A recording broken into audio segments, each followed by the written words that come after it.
आज तक आपने बस ऐसी मूवी देखी होगी जो आपको एंटरटेन करे, पर ये मूवी आपको थोड़े समय के लिए डिस्टर्ब कर सकती है। कहानी है दो टीचर नेहा और अनुजा की, जिन्हें एक दिन एक गांव की जनगणना करने के लिए अपॉइंट किया जाता है।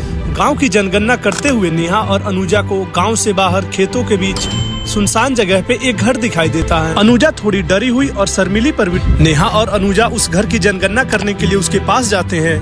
नेहा के दरवाजा नॉक करने पर एक लड़की घर के अंदर से लंगड़ाती हुई बाहर आती है और थोड़ा सा दरवाजा खोल के बाहर की ओर देखती है।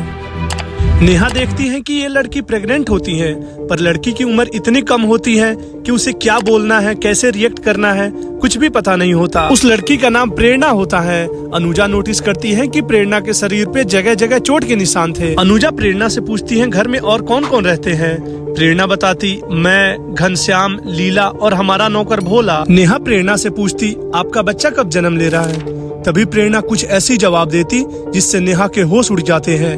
प्रेरणा कहती है, बच्चे तो हर महीने जन्म लेते हैं और मारे जाते हैं। थोड़ी देर में यहाँ पे प्रेरणा की सास लीला आती है, जो नेहा और अनुजा के साथ रूडली बिहेव करती है और उनको यहाँ से जाने के लिए कहती है। नेहा और अनुजा इस घर से उठ के जाने लगते हैं और जाते जाते इस घर की फोटो क्लिक कर लेते हैं। यहाँ से जाने के बाद नेहा पूरी रात ये सोचती रही कि प्रेरणा के साथ उस घर में कुछ तो गलत हो रहा है। अगले दिन अनुजा के लाख मना करने पर भी नेहा अनुजा को लेकर उस घर में आती। नेहा उस घर में जाने के बाद लीला से कहती है, आप प्रेरणा को बुलाइए, हमें उनसे बात करनी है। तभी उनका नौकर भोला ये कहता है कि प्रेरणा की तबीयत खराब है, वो यहाँ नहीं आ सकती। लीला नेहा को बताती है कि ये मेरा बेटा घनश्याम है, जो 3 साल से मौन व्रत पे है। इसने 5 साल का मौन व्रत ले रखा है। 2 साल बाद इसका मौन व्रत खत्म होगा। थोड़ी देर बाद नेहा लीला से उस बच्चे के बारे में पूछती है। लीला कहती है, बच्चा तो 1 सप्ताह पहले ही मर गया। इनकी बातें और बिहेवियर अजीब लगने के कारण नेहा और अनुजा घर से जाने लगते हैं।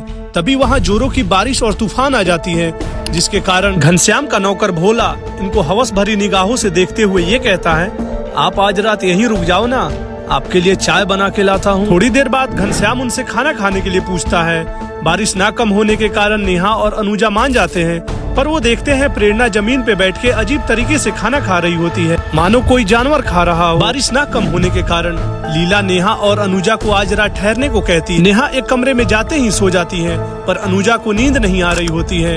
इधर घनश्याम का नौकर भोला घनश्याम से बार बार ये कह रहा होता है, भैया जाएं क्या, भैया भैया जाएं क्या, भैया जाएं क्या। घनश्याम उसे डांटते हुए मना कर देता है। अनुजा को उस कमरे में नींद नहीं आ रही थी और वो बार बार खिड़की से बाहर की ओर देख रही थी।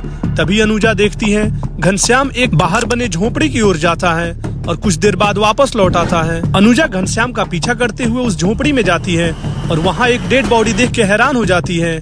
अनुजा वापस आके नेहा को बताती है। फिर पूरी रात दोनों को नींद नहीं आती। वो दोनों सुबह होने का इंतजार कर रहे होते हैं। सुबह होते ही दोनों उस घर से निकल के भागने लग जाते हैं, पर भोला को बार बार इस बात का दुख हो रहा था कि ये दोनों ऐसे ही जा रही है, उसने उन्हें कुछ नहीं किया। नेहा और अनुजा घर से थोड़ी दूर निकली ही थी, तभी लीला घनश्याम को ये बताती है कि कल रात तुम्हें लाश को ठिकाने लगाते हुए इन दोनों ने देख लिया था।